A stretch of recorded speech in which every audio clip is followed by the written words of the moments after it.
जनता जान्न चाहन्छन्। के कुरा भने ऋषि धमालाले निर्वाचनमा कति खर्च गर्नुभयो? जनता जान्न चाहन्छन्। मैले यसपटक अब ऋषि धमाला सञ्चारकर्मी कि राजनीतिज्ञ?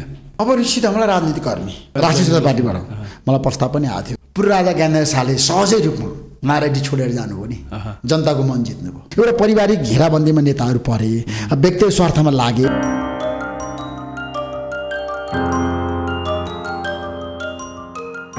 विष्णुजी, तपाईँले त पत्रकारितामा नयाँ प्रविधि प्रयोग गर्नुभयो होइन अहिले चाहिँ सोसल मिडियामै आउनु फेरि। अब यो कस्तो भने हामीले छापा माध्यममा धेरै काम गऱ्यौँ नि त होइन। पञ्चायतकै अन्त्य उत्तरार्धतिर सुरु गरेर तपाईँ हामीले अब यो प्रविधिले जहाँ लग्यो त्यही सँगसँगै हिँड्ने प्रयास गर्नुपर्दो रहेछ नि त। छापा माध्यमबाट हामीले धेरै परिवर्तन गऱ्यौँ। छापामा काम गरेको हामी त 46 सालको जनआन्दोलनमा म त छापामा काम गरेर समालोचना दैनिक बजारमा लगेर बिक्री गरेर व्यवस्थापन गरेर रिपोर्टिङ गरेर मान्छे। तपाईँ ग्राउन्डदेखि नै काम गर्नु? एकदम जिरोबाटै काम गरेको पत्रकारितामा। त्यसरी छापा माध्यमको त्यतिखेर ठुलो प्रभावकारिता थियो। एउटा न्युज आयो भने त्यसले तहल्कामा 46 सालको जनआन्दोलनमा होइन, एउटा न्युज लेखेपछि त्यसले समाजमा ठुलो परिवर्तन, समाजमा संसदमा सबैतिर आन्दोलनलाई सफल पार्नको लागि त्यतिखेर समालोचना दैनिकमा म जीवेन्द्र सिंहखोडा, रामचन्द्र भट्टराई सँगै काम गरेँ क्या, प्रेम तिवारीहरू। अच्छा, यो हामी पत्रकारिताको अनुभव पनि सेयर गर्दै गरौँ होला। आज तपाईँलाई मैले यो पोडकास्टमा स्वागत गरेको चाहिँ तपाईँले भर्खरै यो संसदीय निर्वाचनमा प्रतिस्पर्धा गर्नुभयो होइन।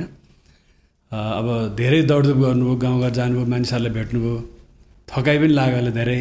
थकाइ मऱ्यो अब निर्वाचनको दौडको? होइन, मऱ्यो। किनभने मैले यसपटकको निर्वाचनमा रौतहट शहरमा गइरहँदाखेरि त्यहाँको विकराल अवस्था देखेँ क्या। म देशभरि घुमेको थिएँ पहिला पनि, नघुम्या होइन, तर भित्री मधेसमा त्यो विकराल अवस्था होला भन्ने मैले सोचेको पनि थिइनँ। आर्थिक रूपमा पनि जनताहरू धेरै विपन्न, एकदम गरिबी, शिक्षामा सबभन्दा पिछडिएको निर्वाचन क्षेत्र देशभरिमै है, र स्वास्थ्य क्षेत्रमा पनि सबभन्दा बढी पिछडिएको 77औं जिल्लामा पर्ने। त्यहाँको अवस्था हेर्दा राम्रो अस्पताल छैन, उपचार गर्न पाउँदैनन्। मैले 52 जना बिरामीलाई उपचार गरेँ चुनावकै दौरानमा। 52 जनालाई, कोही क्यान्सर पीडित, कोही के पीडित होइन, धेरै चाहिँ कोही प्यारालाइसिस भएको होइन, उपचार नभएको, घरमा सुतिरहेको, उपचार गर्ने पैसा नभएको, मृत्युको मुखमा पुगिराखेका मान्छेहरू। जब म घर दैलो कार्यक्रममा गएँ, घर घरमा बिरामी छ।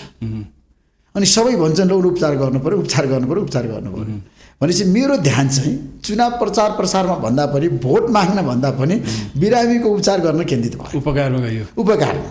र कतिपय बिरामी अहिले पनि छन्। अझ भरतपुर क्यान्सर अस्पतालमा एकजनाको उपचार भइरहेछ, भक्तपुरमा उपचार भइराखेको छ। क्यान्सर पीडितहरू क्यान्सर लागेर उपचार गरेर तपाईँको के निको नभएको, पैसा नभएको, फेरि चुनावकै कुरा गर्नुभयो होइन। थकाइ मेरो किन चाहिँ कम भयो भन्दाखेरि मैले काममै ध्यान दिएँ क्या।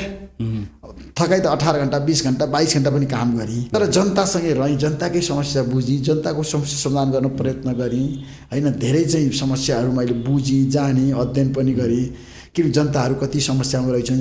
मैले एउटा सञ्चार कर्मीको नाताले काम गरेको थिएँ पहिला, तर त्यहाँ ग्राउन्डमै गएर हेर्दाखेरि त ओहो ठुलो विकराल अवस्था छ विष्णुजी हाम्रो देशमा। भनेको तपाईँ पहिला चाहिँ हामी अब रिपोर्टिङको सिलसिलामा अरू सम्मेलन सन्दर्भको हिसाबले दौडिन्थ्यौँ, हाइवेबाट हिँड्थ्यौँ धेरै होइन। अहिले भित्री मधेसको घर घर पुग्नु हो, घर घरमा तपाईँले रौतहट नै किन रोज्नुभयो? रौतहट रोज्नुको 4-5वटा कारण छ। किनभने मलाई चुनाव अघि जेन्जी आन्दोलनपछि अब राजनीतिमा जानुपर्छ कि भन्ने भित्री छ नि, जुन छलफल चाहना को बारेमा चाहिँ व्यापक रूपमा हामीले छलफल गऱ्यौँ होइन। धेरै मान्छेसँग मैले भेटेँ, भित्री चाहनाको कुरा गरेको मैले। त्यसपछि जेन्जी आन्दोलन सफल भइसकेपछि, सुशीला कार्की नेतृत्व सरकार बनिसकेपछि हामीले एउटा जनादेश पार्टी पनि खोल्यौँ केही साथीहरू मिलेर। म त्यसको संरक्षक मात्रै थिएँ, सकेर राजनीतिमा त म थिइनँ, रमण कर्णज्यूहरू हामी सबै मिलेर। अनि रौतहटको अब तपाईँले जानुपर्ने कारण सोधिरहँदाखेरि म धादिङमा पनि सिफारिस भएको थिएँ, धादिङबाट चुनाव लड्नुपर्छ भनेर मलाई भनेको थियो र विभिन्न पार्टीले प्रस्ताव पनि गरेको थियो। बालिन शाहले बोलाएरै मलाई कुमारबेनको घरमा 2 पटक भेटेर भन्नुभयो, तपाईँ हाम्रो टिमबाट जानुपर्छ, तपाईँ चुनाव लड्नुपर्छ, तपाईँ चुनाव लड्ने हो भने म टिकट पनि दिन्छु। राष्ट्रिय स्वतन्त्र पार्टीबाट मलाई प्रस्ताव पनि आएको थियो, राष्ट्रिय स्वतन्त्र पार्टीले बोलाएको पनि थियो। म गएँ, रविजीले पनि पनि मैले जेलमा हुँदाखेरि गएर भेटेको थिएँ। रविजीले के भन्नुभएको थियो भने अब तपाईँ र हामी सहकार्य गरौँ, नयाँ शक्तिहरू वैकल्पिक राजनीतिक शक्तिहरू मिलेर जानुपर्छ, देशमा अब परिवर्तन अवश्य भावी छ, परिवर्तनलाई हामीले आत्मसात गर्नुपर्छ। ठुला दलका ठुला नेताले देश बिगारे, उनीहरूले काम गर्न सकेनन्, त्यसरी नयाँ शक्तिहरू नयाँ मान्छेहरू नयाँ अनुहारहरू मिलेर जाउँ भन्ने रविजीको पनि प्रस्ताव थियो। बालेनजीको भनाइ चाहिँ के थियो, तपाईँ समानुपातिकमा बस्नुहोस् न त, यदि प्रत्यक्षमा नजाने हो भने। होइन म प्रत्यक्षमै जान्छु भने मैले बालेनजीलाई, अनि उहाँले भन्नुभयो त्यसो टिकट लिनुहोस्। अनि सुदन गुरुङ आएर 2 पटक मलाई भन्नुभयो तपाईँले टिकट लिनै पर्छ, राष्ट्रिय दरबारबाटै लिनुपर्छ भन्ने प्रस्ताव पनि थियो। तर अब चुनाव हो, म चुनावमा चाहिँ गएँ, उत्तर गएँ, किनभने त्यतिखेर जनादेश पार्टी र आम जनता पार्टीको बिच एउटा सहमति भयो चुनाव चिन्ह मोबाइल लिने भन्ने, त्यसलाई नै आत्मसात गरेर जानुपर्छ भन्ने साथीहरूको भनाइ भयो। साथीहरूको मागलाई मैले हार्न सकिनँ। अब पार्टी निर्माण गर्दाखेरि भएको टिमलाई छोडेर फेरि राष्ट्रिय पार्टीमा गएर मैले टिकट लिएर चुनाव लड्दाखेरि यो अवसरवादी हो, व्यक्तिगत स्वार्थको लागि लाग्यो भन्ने साथीहरूले खिन्न भएर होइन उनीहरूले आरोप लगाउन सक्छन्, उनीहरूको मन दुख्न सक्छ भनेर मैले चाहिँ त्यतिखेर बालेन शाहको प्रस्तावलाई पनि अस्वीकार गरेँ। र म रौतर 4मा जानुपर्ने कारण चाहिँ 5वटा कारण तपाईँलाई मैले भनेको थिएँ, 3-4वटा कारण त म तपाईँलाई खुलाउन चाहन्छु। पहिलो कारण स्वास्थ्य र शिक्षामा पछि परेको, त्यहाँ देशभरिकै सबभन्दा पिछडेको जिल्ला। र दोस्रो कुरा रोजगारीमा ठुलो विकराल समस्या, किनभने त्यहाँ रोजगारी छैन, बेरोजगारीको सङ्ख्या हत्तै छ। र विदेशमा जाने नेपालीहरूको कुरा गर्नुहुन्छ, रौतर 4 सबभन्दा धेरै जस्तो विदेशमा जाने, खाडी मुलुकमा जाने दोस्रो जिल्लामा पर्छ, दोस्रोमा पर्छ, धेरै युवाहरू विदेशमा छ। तेस्रो कुरा कृषिमा त्यहाँ ठुलो समस्या छ, किनभने उत्पादन हुँदैन, जसरी उत्पादनमा जोड दिनु पर्थ्यो रौतरमा त्यतिर चाहिँ राज्यले अथवा किसानहरूलाई अनुदान नदिएको, सहयोग नगरेको, मल नदिएको, बिउ नदिएको, सिँचाइ नगरेको, सिँचाइ छैन मधेसमा। त्यसले गर्दाखेरि पनि त्यहाँको किसानहरूको मागलाई अब सम्बोधन गर्नुपर्छ। म त किसान भएर काम गरेको मान्छे म त, किन गाउँघरमा पहिला ज्याम्रुङमा धादिङमा म जन्मेको ठाउँमा म होइन गाई भैँसी चाहिँ चराएको मान्छे, गोठालो गएको मान्छे होइन, म त एकदम जिरोबाट आएको मान्छे, काम गरेर आएको मान्छे। सानै उमेरमा मैले आमा गुमाएँ, किनभने बुवाले मलाई माया गर्नु पढाउनु भयो। म बिहान स्कुल पढ्थेँ, दिउँसो काम गर्थेँ, दिउँसो स्कुल पढ्दा बिहान काम गर्थेँ, घरमा खेतबारीमा जान्थेँ, काम गर्थेँ, सबै काम मैले सिकेको मान्छे, जानेको मान्छे। त्यसरी म रौतरमा गइसकेपछि मैले किसानहरूको समस्या त्यहाँ विकराल देखेँ होइन। चौथो कुरा चाहिँ त्यहाँ एकदम उत्पीडन पनि छ, विभेद पनि छ, सामाजिक उत्पीडन, शोषण, सामाजिक त्यहाँ विभेद धेरै छ क्या। अब महिलाहरूको माथि हिंसा छ, नारी हिंसा पनि छ, दाइजो प्रथा कारणले गर्दाखेरि त्यहाँको अवस्था एकदम विकराल छ, काली लाग्दो छ। वैदेशिक, यहाँले वैदेशिक रोजगारको कुरा गर्नु भने वैदेशिक रोजगारमा गएको धेरै मानिसहरू वैदेशिक रोजगारमा गएको गाउँमा धेरै महिलाहरूमाथि हिंसा भएको घटनाहरू आउँछन्, त्यहाँ तपाईँले त्यो देख्नुभयो? देखेँ, त्यो हिंसा भएको घरमा चाहिँ रोएर बसेका होइन, न्यायको लागि पनि अब भौतारिएका तर न्याय नपाएका होइन, कसैले नदिने, त्यहाँ राजनीतिक कुरा हुन्छ, त्यहाँ पञ्चायत छ, मिटिङ बस्यो, अब महिलाहरूको समस्याको बेला लुकाउने क्या। कसैलाई त्यहाँ चाहिँ अब बलात्कार गरेको छ होइन, कोही महिला बलात्कृत भइसकेपछि उसले न्यायको लागि भौतारिरहेको छ क्या, उसले पाएको छैन होइन। बलात्कारको घटना पनि, नारी हिंसा पनि बढेको, दाइजो प्रथा जटिल, दलितहरूको समस्या फेरि जटिल क्या। दलितहरू धेरै दलितहरू छन्, उनीहरूलाई बस्ने ठाउँ छैन, खाने ठाउँ छैन, सुनवाई समस्या जटिल छ रौतरमा। छुवाछुतको समस्या पनि छ, धेरै समस्या क्या। तपाईँको पिउने पानी पनि छैन, शुद्ध पिउने पानी पाउँदैन त्यहाँका मान्छेले। र शौचालय नभएको मात्रै तपाईँलाई म तथ्याङ्क दिन चाहन्छु, किन तथ्याङ्कमै म तपाईँसँग बहस गर्न चाहन्छु। अझै पनि रौतरमा शौचालय नभएको घर 17% छ। त्यस्तो अवस्थाको रौतरलाई चाहिँ मैले चाहिँ बनाउन सक्छु, त्यहाँ काम गर्न सक्छु। काम गर्दाखेरि जिरोबाट गरौँ, किनभने सम्पन्न निर्वाचन क्षेत्रमा गएर जस्तो काठमाडौँ एकवटा मैले चुनाव लड्ने भने त त्यहाँ गर्न केही पनि सक्दिनँ, त्यहाँ त विकास त भइराखेको छ नि त काठमाडौँमा त। तपाईँले त्यो रौतरको जुन दृश्य बताउनु भयो नि, यो त्यहाँबाट त धेरै मानिसहरूले चुनाव लडे, जिते भनौँ न, अब एकछिनलाई भनौँ न निर्वाचन क्षेत्र अर्को भयो भने पूर्व प्रधानमन्त्री माधव नेपालले धेरै पटक रौतरलाई प्रतिनिधित्व गर्नुभयो। उहाँ त देशको प्रधानमन्त्री भएको मान्छे, त्यही भूगोलको मत लिएर, त्यहाँको जनताको मत लिएर, उहाँले त सिङ्गो नेपाल हेर्नुपर्नेमा एउटा रौतर पनि हेर्नु भएको रहेछ होइन। तपाईँले गजबको प्रश्न सोध्नुभयो र यो मार्मिक कुरा पनि हो, गम्भीर प्रश्न पनि हो। माधवका नेपाल मेरै क्षेत्रबाट चुनाव जितेको मान्छे, रौतर 4 हो होइन। रौतर 4मा उहाँले 56 सालमा चुनाव जित्नुभयो, दुईवटा निर्वाचन क्षेत्रबाट जित्नुभयो माधव नेपालले, 2वटा निर्वाचन क्षेत्रबाट जित्नुभयो। 56 सालमा मेरो क्षेत्रबाट चुनाव जित्नुभयो, म जहाँ गएर चुनाव लडेँ त्यो क्षेत्रबाट चुनाव लडेर उहाँ प्रधानमन्त्री पनि बन्नुभयो होइन, प्रधानमन्त्री पनि बन्नुभयो। त्यहाँबाट प्रकाश कोइरालाले पनि चुनाव जित्नुभयो, प्रकाश कोइराला पनि मन्त्री बन्नुभयो होइन। बगीधर मिश्र पनि चुनाव जित्नुभयो, उहाँ पनि स्वास्थ्य मन्त्री बन्नुभयो। धेरै नेताले त्यहाँबाट चुनाव जितेर मन्त्री बने, प्रधानमन्त्री बने, तर विकास चाहिँ रौतहटमा उनीहरूले गरेनन्। त्यो शौचालय पनि गरेन। सडकको अवस्था पनि त्यहाँ त्यस्तै छ क्या, पूर्वधारमा पनि पछि परेको रौतहट होइन। अब धेरै समस्याबाट ग्रस्त रौतहट क्या, समस्या नै समस्याबाट ग्रस्त रौतहट। त्यसैले मैले चाहिँ सर्वे गरेँ। सर्वे गर्दाखेरि मान्छेहरूले भनेको डाटामा तथ्याङ्कमा जाँदाखेरि ऋषि धमाला रौतहटमा चाहिँ गएर चुनाव लडेर त्यहाँ केही गर्न सक्छ भने गरौँ न त, जिरोबाटै काम गरौँ। मैले पत्रकारिता पनि मैले जिरोबाट गरेर म यहाँसम्म आइपुगेँ। जिरोबाट सुरु गरेँ हो मैले नेपाली पत्रकारिता, तपाईँलाई थाहा छ। त्यसले गर्दाखेरि राजनीति पनि जिरोबाटै सुरु गरौँ, रौतहट बदलौँ, रौतहटमा परिवर्तन गरौँ, त्यहाँ विकास गरौँ, शिक्षामा स्वास्थ्यमा विशेष व्यवस्था गरौँ, रोजगारीको सिर्जना गरौँ, उद्योग धन्दा सञ्चालन गरौँ। अब श्रीराम सुगर मिल 9 वर्ष भयो बन्द भएको, अहिलेसम्म त्यहाँ कसैले खुलाउन सकेको छैन। मैले कमिटमेन्ट गरेको छु, प्रतिबद्धता व्यक्त गरेको छु। म अब प्रधानमन्त्री बन्ने बालनशाला भन्न चाहन्छु। उहाँ प्रधानमन्त्री बन्दै हुनुहुन्छ, उहाँले पनि अब मधेसकै भूमिबाट यो देशको परिवर्तन गर्छु भनेर घोषणा गर्नुभएको छ, विकास गर्छु भनेर घोषणा गर्नुभएको छ होइन। जनकपुरमा गएर उहाँले बोल्नु भएको छ पहिलोपटक उहाँले होइन। तपाईँलाई थाहा छ माघ 5 गते उहाँले व्यापक रूपमा घोषणा गर्नुभएको छ।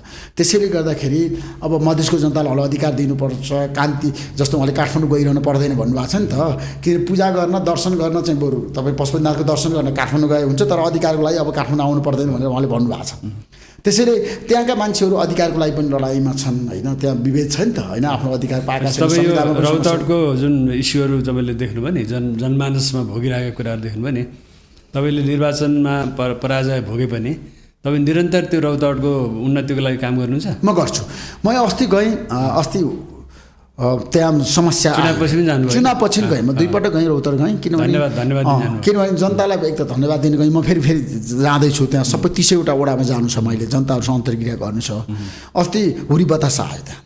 हुरी बतासले त्यहाँ चाहिँ धेरै क्षति भएको छ, मकैबारीमा केराबारीमा ठुलो क्षति भएको छ, अर्बौँको क्षति भएको छ। किसानहरूले अब बाली भित्राउने बेला थियो नि त, मकै भित्राउने बेला थियो, केरा भित्राउने बेला थियो होइन, केरा राम्ररी फलिरहेको थियो, त्यो केराबारी नष्ट भएको छ हुरी बतासले होइन, एकदम निमिट्याउने भाडा छ, कतिपय उजाड भइसकेको छ।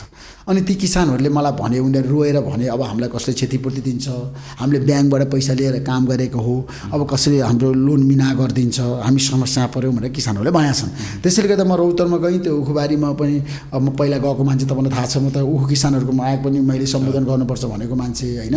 ऊ किसानलाई पनि मैले किन चाहिँ उनीहरूको मागलाई सम्बोधन गर्न पहल गरिराखेको छु भन्दाखेरि त्यसका धेरै कारणहरू छन्। किनभने ऊ किसानहरू काठमाडौँ आउँथे, राज्यले तोकेको मूल्यअनुसार हामीलाई चाहिँ पैसा चाहियो भनेर उनीहरूले आन्दोलन गरे। माइतीघर मण्डलामा धेरै आन्दोलनमा सहभागी भएँ। त्यसैले कतिले ज्यानै गुमाएको छ धेरै। त्यसैले गर्दाखेरि म चाहिँ अब केराबारीमा पनि केरामा चाहिँ नष्ट भएको छ, त्यसलाई किसानहरूलाई कसरी सहुलियतमा सहयोग गर्ने, अनुदान दिने, क्षतिपूर्ति कसरी अब म सरकारसँग, प्रदेश सरकारसँग कुरा गर्छु र प्रदेश सरकार मुख्यमन्त्रीसँग कुरा गर्छु। जस्तो अब सङ्घीय सरकार पनि बन्दैछ, नयाँ सरकार, उसँग कुरा गरेर स्थानीय सरकारसँग पनि कुरा गरेर ती किसानहरूलाई राहत दिने, क्या सेवा सुविधा दिने। ठिक छ हरिजी, अब यो तपाईँले यो रौतहट एउटा सिनारियो पनि भन्नुभयो, आफ्नो कमिटमेन्ट पनि राख्नुभयो होइन। म अब रौतहटमा चाहिँ बसिरहन्छु, फेरि रौतहट छोड्दिनँ एकदम। घरै बनाएर बस्छु होइन, अब म पछि घर बनाउनु पनि सक्छु। अहिले चाहिँ मैले बालमा लिएर बसेको छु। मलाई धेरै साथीको भनाइ छ, तपाईँ रौतहटमै बसेर घर बनाएर बस्नुहोस् भनेको छ। तपाईँले त्यहाँ सम्पर्क कार्यालय जस्तै सम्पर्क कार्यालय चाहिँ मैले राखेको छु।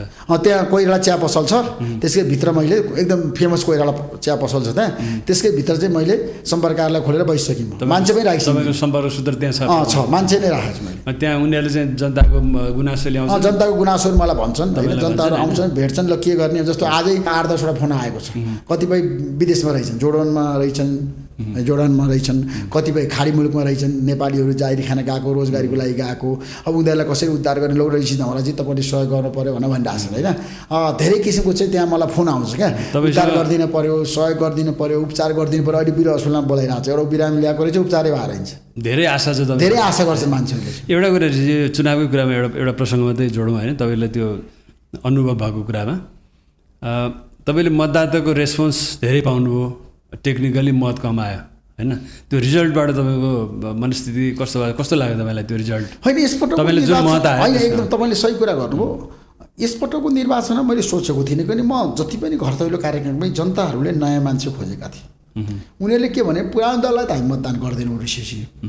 तर उनीहरूले मलाई धेरै ठाउँमा के भन्यो भने अन्तर्क्रियामा भेट्दाखेरि घर दैलो कार्यक्रममा जाँदाखेरि विष्णुजी तपाईँ किन राष्ट्रिय स्वतन्त्र पार्टीबाट चुनाव नलडेको, किन उम्मेदवारी नदिएको, किन घन्टी चुनाव चिन्ह नलिएको भनेर मलाई धेरैले प्रश्न चाहिँ गरे।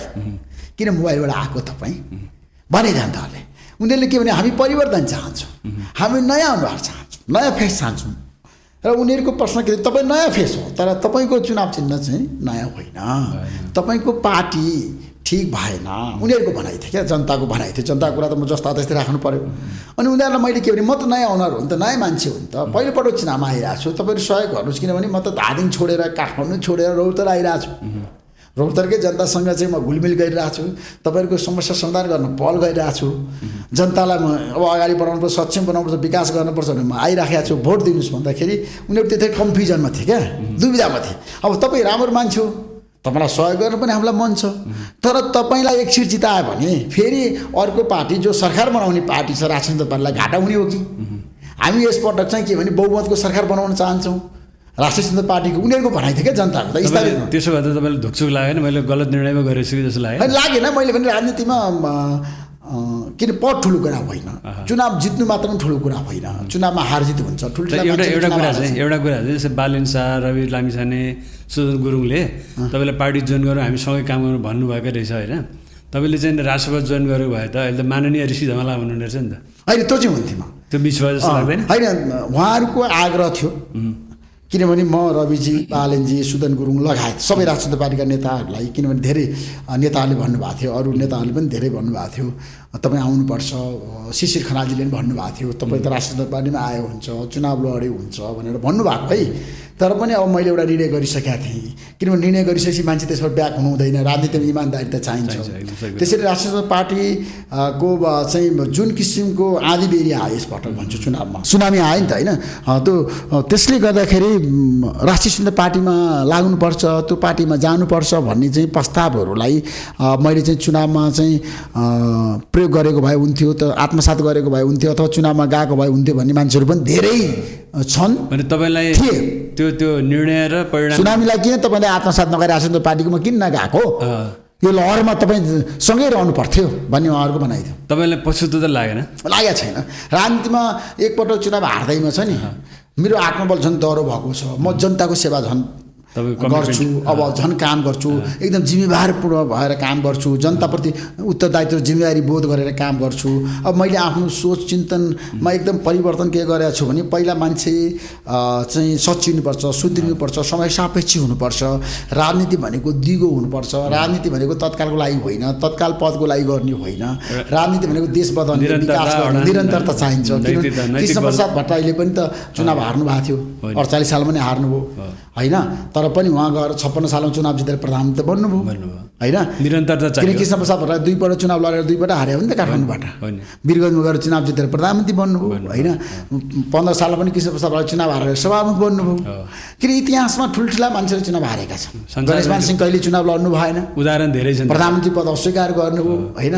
त्यसैले नेताहरूमा सबभन्दा ठुलो कुरो इमान्दारिता हुनुपर्छ। तपाईँले भन्नुभयो नि, नेता पहिला के भने जनमुखी हुनु पर्यो, जनप्रिय हुनु पर्यो, इमान्दार हुनु पर्यो र जनताको लागि राजनीति गर्नु पर्यो, व्यक्तिगत स्वार्थभन्दा माथि उठ्नु। एउटा जस्तै एउटा तपाईँ चाहिँ सक्रिय सञ्चारकर्मी होइन? लामो समयदेखि तपाईँले चाहिँ एकदम सञ्चारकर्मीमा धेरै ठुलो कन्ट्रिब्युसन गर्नुभएको छ, सुपरिचित नाम देशको कुनै पनि भूभागमा, देश बाहिर पनि ऋषि धमला भन्दाखेरि को भनेर सोध्ने अवस्था छैन। अब राजनीतिको कुरा अर्कै हो, तपाईँले अनुभव सुनाइसक्नुभयो होइन? तपाईँले यो राष्ट्रिय राजनीतिका मुख्य खेलाडीहरूसँग पनि बसाउटै गर्नुभएको छ धेरैसँग हो किन? अहिले यो राष्ट्रिय स्वतन्त्र पार्टीले यो तहको जनसमर्थन पाएको एउटा कारण के हो? एउटा अर्को नेपाली काङ्ग्रेस, एमाले, माओवादी भनौँ न प्रमुख दलहरू, अब पहिला त ठुला दल भन्ने गरिरहेको थियो, अब त ठुला दल भन्न मिलेन, पुराना दल। यति धेरै खुम्चिनुको कारण तपाईँलाई कस्तो लाग्छ? के कारणले यस्तो भएको होला? विष्णुजी, तपाईँ पनि एउटा अनुभवी व्यक्ति हो, नेपाली पत्रकारितामा तपाईँको ठुलो योगदान छ। किनभने तपाईँले नेपाल पत्रकार महासङ्घको अध्यक्ष बनेर 62-63 सालको जनआन्दोलनमा त्यतिखेर जनताको पक्षमा दिनुकुस्ताको विरुद्धमा तपाईँले सशक्त आन्दोलनको नेतृत्व गरेका व्यक्ति। नेपालको पत्रकारिताको इतिहासमा साँच्चै भन्यो भने पत्रकार महासङ्घको त्यतिखेरको भूमिका कुनै पनि नेपालीले कहिले पनि बिर्सँदैन। तपाईँको भूमिका आउने पुस्ता पनि सम्झिन्छ किन? तपाईँको भूमिका नेपाल बारमा म शम्भु थापालाई धन्यवाद दिन चाहन्छु। शम्भु थापाले त्यतिखेर नेपाल बारको अध्यक्ष भएर ठुलो र महत्त्वपूर्ण काम गरे है। इतिहासमा त्यस्ता व्यक्तिहरूलाई हामीले बिर्सनु हुँदैन, किनभने इतिहास साक्षी छ कि तपाईँहरूले जुन किसिमको काम गर्नुभएको थियो 62-63 सालको जनआन्दोलन नेपाल बार नेपाल पत्रकार सङ्घ मिलेर, नेपाल पत्रकार महासङ्घ मिलेर, त्यो नेपाली जनताले कहिले पनि बिर्सिँदैन। शम्भु थापा र विष्णु मेरो प्रश्न म तपाईँहरूको छ नि तपाईँको कुरा चाहिँ भूमिका भन्दा पनि अहिलेको कुरा गरौँ। राष्ट्रिय स्वतन्त्र पार्टीले यसपटक दुईटै मत किन ल्यायो? करिब करिब 122 सिट ल्यायो होइन।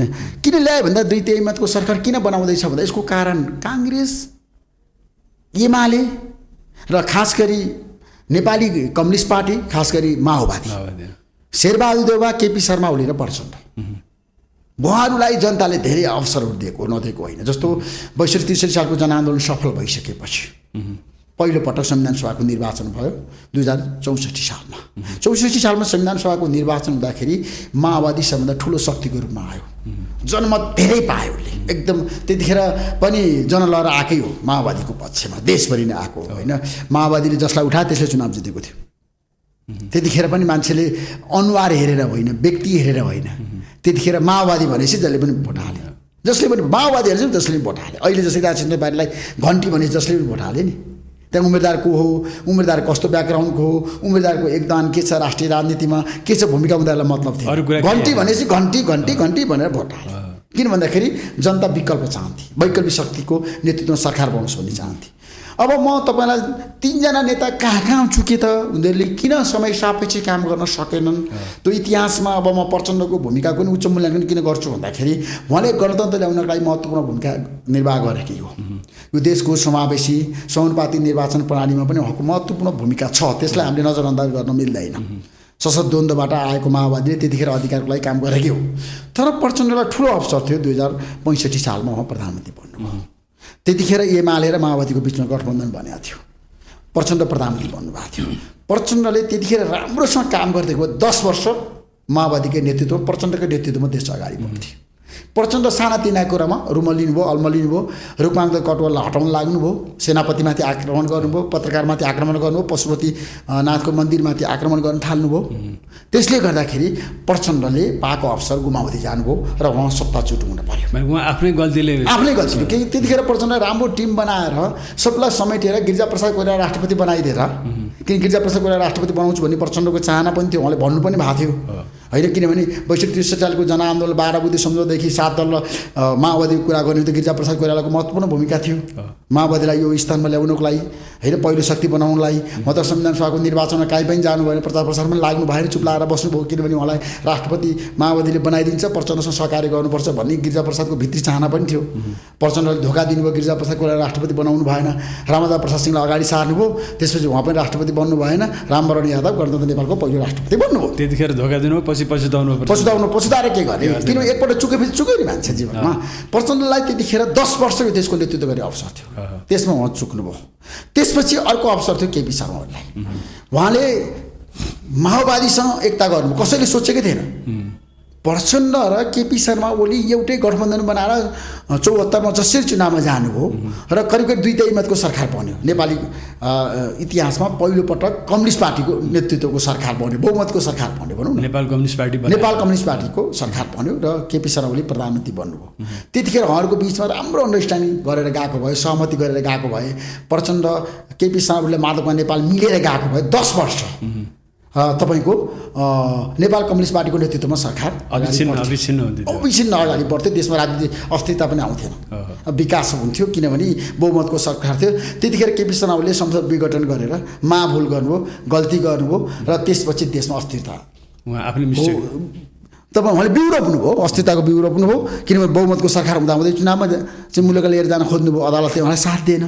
त्यसपछि शेरबहादुर देउवालाई अदालतले प्रधानमन्त्री बनाएर फेरि चुनावमा जाँदाखेरि प्रचण्ड र केपी शर्मा ओलीको बिचमा फेरि 79 सालमा एउटा सहमति भयो सरकार बनाउने। र प्रचण्ड र शेरबहादुर देउवा जसरी चुनावमा मिलेर जानुभएको थियो नि त, चुनावपछि पनि उहाँहरूको गठबन्धन, उहाँहरूको नेतृत्वमा सरकार बन्न पर्थ्यो। र शेरबहादुर देउवाले पदको लोभ नगरिकन प्रचण्डलाई प्रधानमन्त्री बनाइदिएको भए यो अवस्था आउँथेन। प्रचण्ड केपी शर्मा ओली कहाँ गएर सहकार्य गरेर प्रधानमन्त्री बन्नुभयो र प्रचण्डले फेरि अर्को गल्ती गर्नुभयो। किनभने एमालेसँग मिलेर सरकार बनाइरहँदाखेरि उहाँले फेरि काङ्ग्रेससँग मिलेर अर्को गठबन्धन बनाउनु भयो। किन भन्दाखेरि 3 महिनामा उहाँले एमालेसँग गठबन्धन भत्काएर काङ्ग्रेससँग गठबन्धन गर्नुभयो। त्यो गठबन्धन उहाँले निरन्तर अगाडि बढाउन सक्नु भयो। फेरि बिचमै केपी शर्मा ओलीसँग मिल्नुभयो। सानो कुरा तपाईँले प्रचण्डको र ओलीजीको समीक्षा गर्नुभयो, शेरबहादुरजीले चाहिँ त्यो गठबन्धनको प्रसङ्ग बाहेक के मिस्टेक गर्नु? होइन, शेरबहादुर देउवाले मिस्टेक गर्नु, किन शेरबहादुर देउवा हेर्नुहोस् नेपालको इतिहासमा उहाँ 5 पटक प्रधानमन्त्री बन्नु, तर उहाँको कार्यकाल कहिल्यै पनि शुभ रहेन। उहाँ आफ्नै कारणले चाहिँ 52 सालमा सरकारबाट हट्नु पर्यो। गिरिजाप्रसाद कोइराला र उहाँको बिचमा कुरा मिलेन, उहाँ सत्ताच्युत हुनुभयो। त्यसपछि फेरि तपाईँको नेपालको राजनीतिमा चाहिँ धेरै किसिमको छ नि काण्डहरू आयो, विकृतिहरू आयो होइन। शेरबहादुर देउवा कार्यकालमा धेरै विकृतिहरू आयो नि त, नेपाली राजनीति सांसद खरिद बिक्री भयो होइन, के भयो, अब भ्रष्टाचार कति भयो त्यतिर। अब अहिलेको सरकारले हेर्नुहोस् भन्छु, नयाँ सरकारले हेर्नै पर्छ, भ्रष्टाचारको काण्डहरू खोतल्नै पर्छ। तर शेरबहादुर देउवाले त्यसपछि फेरि उहाँ चाहिँ शेरबहादुर देउवाको र काङ्ग्रेसको कुरा गर्ने, उहाँले काङ्ग्रेस फुटाउनु भयो, काङ्ग्रेस फुट्यो, गिरिजाप्रसाद कोइरालाको बिचमा कुरा मिलेन 58 सालमा, किनभने हलेरी काण्डपछि गिरिजाप्रसाद कोइराला राजीनामा दिए, शेरबहादुर देउवा प्रधानमन्त्री बन्नुभयो। शेरबहादुर देउवा र गिरिजाप्रसाद कोइरालाको कुरा मिलेर त्यसपछि फेरि काङ्ग्रेस फुट्यो। काङ्ग्रेस फुटेर शेरबहादुर देउवालाई र नेपाली अब काङ्ग्रेसको इतिहासमा चाहिँ त्यो एकदम कालो दिन भन्छु, किन भन्दाखेरि शेरबहादुर देउवाले नेपाली काङ्ग्रेस प्रजातन्त्र खोल्नुभयो, गिरिजाप्रसाद कोइरालाले नेतृत्व गरेको काङ्ग्रेससँगको असहमति रह्यो। त्यसपछि गिरिजाप्रसाद कोइरालाले शेरबहादुर देउवालाई कारबाही गर्नुभयो र पनि अब राजाले त्यसपछि उहाँलाई हटाउनु भयो, प्रधानमन्त्री बनाउनु भयो। 2 पटक असक्षम पनि भन्नुभयो नि त शेरबहादुर देउवालाई त होइन। राजा ज्ञानेन्द्र शाहले उहाँलाई त्यतिखेर तत्कालीन राजा ज्ञानेन्द्र शाहले प्रधानमन्त्री पनि बनाउनु भयो, हटाउनु भयो, असक्षम पनि भन्नुभयो। उहाँले त्यतिखेर अब धेरै गल्ती कमजोरी पनि गर्नुभयो शेरबहादुर देउवाले। तर पदको लागि शेरबहादुर देउवाले पनि अलिकति मरिहत्ते गरेको हो क्या। पदको लोलुपता राजनीतिज्ञहरूले देखाउनु हुँदैन। शेरबहादुर देउवाले चाहिँ 79 सालमा जब 5 दल मिलेर चुनावमा गएको छ, अब 5 दल मिल्दाखेरि एकदम बहुमत पुग्छ, फेरि तपाईँको कुनै पनि हालतमा एमालेसँग सम्झौता गर्नुपर्ने अवस्थामा प्रचण्ड पुग्नुहुन्थेन त्यतिखेर। उहाँले चाहिँ निर्वाचनको परिणाम आइसकेपछि 79 सालमा ल अब मैले पहिला पनि भनेको थिएँ, अहिले म प्रधानमन्त्री भएको छु प्रचण्डका कारणले, मैले चुनाव गराएँ, अब प्रचण्डलाई प्रधानमन्त्री बनाउँछु भनेर शेरबहादुर देउवाले त्यतिखेर घोषणा गरिदिएको भए ओलीसँग शेरबहादुर देउवा गठबन्धन बन्थेन। त्यो गठबन्धन लामो समय जान्थ्यो र देशमा राजनीतिक स्थायित्व हुन्थ्यो। राष्ट्रिय स्वतन्त्र पार्टी जसरी जन्मे नि, यसको जन्माउनुको कारण पनि जस्तो तपाईँलाई थाहा छ, अब रविजी पत्रकारिता गरिराखेको मान्छे होइन, उहाँले पत्रकारिताको माध्यमबाट देशमा सुधारको लागि पहल पनि गर्नुभएको छ न, त्यतिखेर गरेकै हो। फेरि मान्छेले किनभने गरेको कामको उच्च मूल्याङ्कन पनि गर्नुपर्छ। एउटा पत्रकारको नाताले उहाँले चाहिँ जुन किसिमको जनताको कुराहरू बोल्नुभयो, दलहरूमाथि खनिनुभयो, आक्रामक रूपमा आउनुभयो, दलहरूले ठुला दलका ठुला नेताले काम गरेन, भ्रष्टाचार गरे होइन, कुशासन गरे, नातावाद कृपावादको बारेमा उहाँले बोल्नु भएको कुरालाई हामीले पश्चिमजीलाई चाहिँ नि इस्टाब्लिस गर्नलाई पत्रकारिताको ठुलो भूमिका, अहिले पत्रकारिता क्षेत्रबाट ठुलो भूमिका छ। वैदेशिक रोजगारको समस्यालाई उहाँले छताछुल्ला गर्नुभयो होइन, विदेशमा बस्ने नेपालीहरूको एजेन्डाले उठान गर्नुभयो। त्यसले गर्दाखेरि रविजी स्थापित भएको पत्रकारिताको माध्यमबाटै हो। बालेन शाह पनि आउनुभयो, अब ऱ्यापर मान्छे। म आज तपाईँलाई एउटा घोषणा गर्न चाहन्छु, आज बालेन शाह संसद दलको नेता बन्दै हुन्छ राष्ट्रिय पार्टीको होइन, बनिसकेपछि प्रधानमन्त्री बन्दै हुन्छ 13 गते। मेरो चाहिँ बालेन शाहसँगको एउटा सम्बन्धको एउटा नयाँ कुरा छ, किन तपाईँको कार्यक्रममा म खुलासा गर्न चाहन्छु, किनभने अब देशको प्रधानमन्त्री बालेन शाह बन्दै हुनुहुन्छ।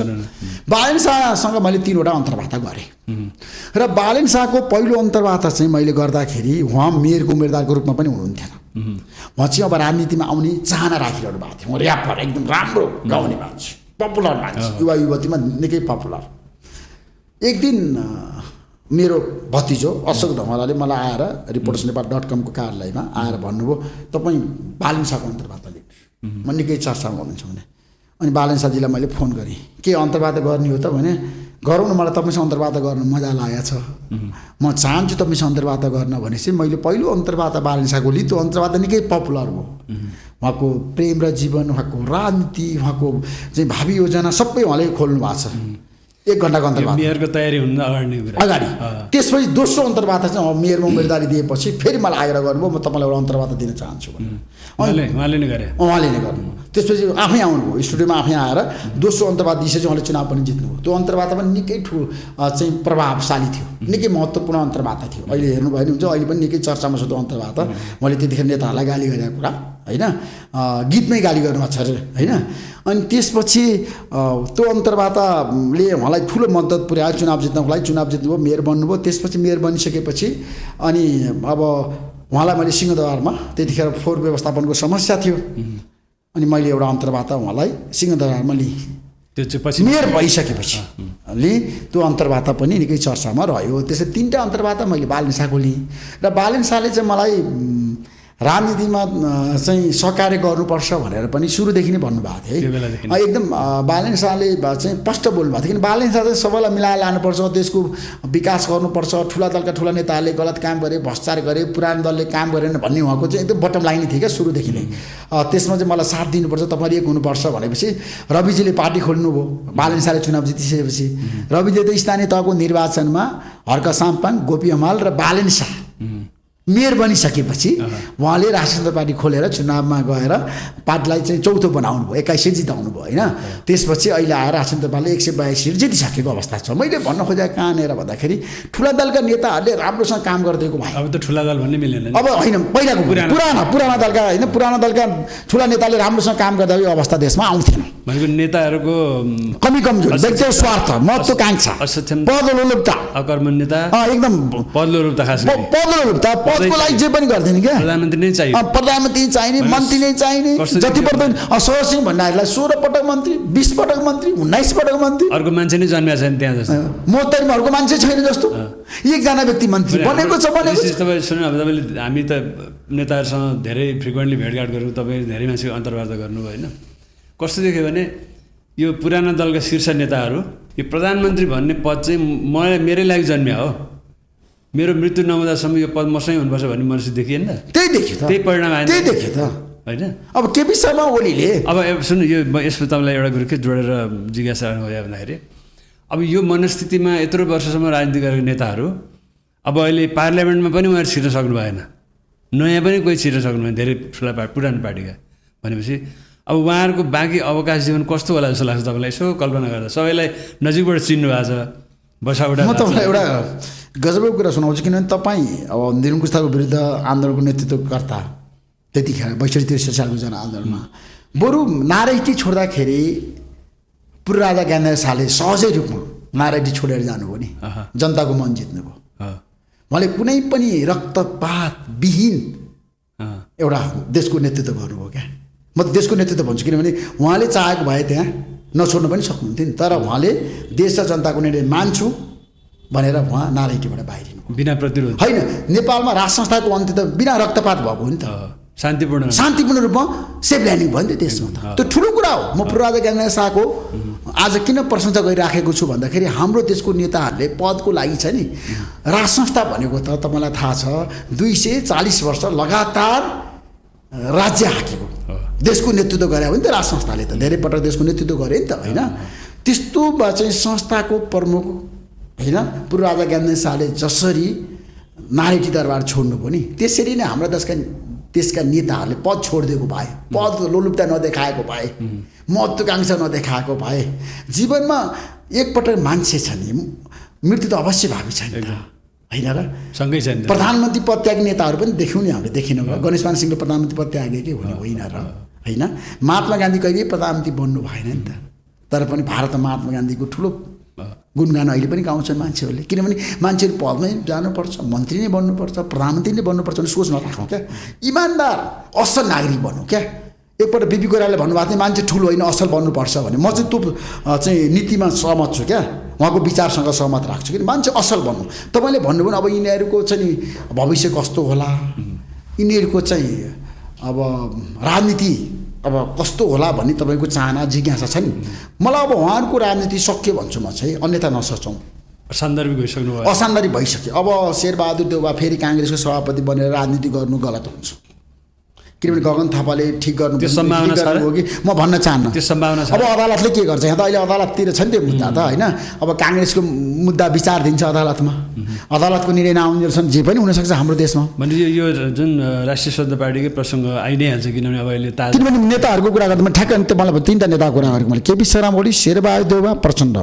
उहाँहरूले विगतमा देशको परिवर्तनको लागि प्रजातन्त्रको लागि लोकतन्त्रको लागि गणतन्त्रको लागि लडेको हो फेरि सङ्घर्ष चाहिँ गरेको हो तर उहाँले सत्तामा गएपछि देशमा जसरी विकास गर्नु पर्थ्यो व्यक्तिगत स्वार्थभन्दा जसरी माथि उठ्नु पर्थ्यो पार्टीको स्वार्थभन्दा जसरी माथि उठ्नु पर्थ्यो एउटा पारिवारिक घेराबन्दीमा नेताहरू परे व्यक्तिगत स्वार्थमा लागे उनीहरूले ठुलो अवसर पाएको हो शेरबहादुर देउवा 5 पटक प्रधानमन्त्री प्रचण्ड 3 पटक प्रधानमन्त्री केपी शर्मा ओली 4 पटक प्रधानमन्त्री उहाँले धेरै अवसर पाएको देश बनाउनको लागि त्यो अवसर उहाँले चुकाएकै हो त्यो कुरा हामीले भन्नै पर्छ किन उहाँहरूले राम्रोसँग काम गरिदिएको भए देशमा युवाहरूले छ नि न राजनीतिमा अहिले आउनु पर्थ्यो अहिले त हरेक मान्छे राजनीतिमा आयो नि त हेर्नुहोस् न हरेक पेसाकर्मी राजनीतिमा आयो किनभने उनीहरूले राम्रोसँग काम गरिदिएर नेताहरू इमान्दार भइदिएको भए देश बनाइदिएको भए विकास गरिदिएको भए त सबै मान्छे आनन्दले आफ्नो जीवन बिताउँछ अब यी पुराना नेताहरू पुरानो दलको नेताहरूले विगत उनीहरूको सान्दर्भिकता अब म सक्यो जस्तो लाग्छ है उनीहरूको चाहिँ विगतमा जे योगदान भयो त्यो सम्मान गर्ने सम्मान गर्नु योगदानको सम्मान योगदानको अवमूल्यन गर्नु हुँदैन उहाँले अब फेरि